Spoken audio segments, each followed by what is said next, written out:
Eu me sinto atraído por meninos de até 14 anos. 14? E os mais novos?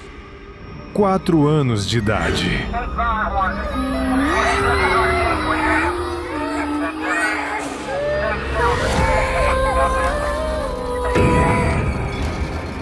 Quando você considera o fato de que o tráfico de pessoas é um negócio de $1 bilhão por ano, a pergunta que as pessoas fazem é: como você está conseguindo tantas crianças?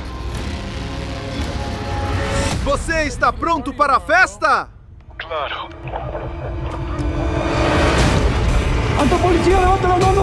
Tim Ballard tem uma missão: rastrear crimes de tráfico infantil que afetam crianças a partir de 5 anos de idade. Na questão do tráfico de crianças com Tráfico de muitas crianças e mulheres sozinhas, com medo, sem recursos.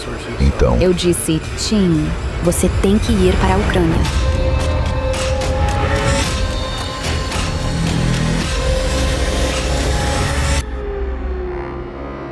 nós não somos políticos. Nós não somos diplomatas. Nós somos apenas salvadores de crianças.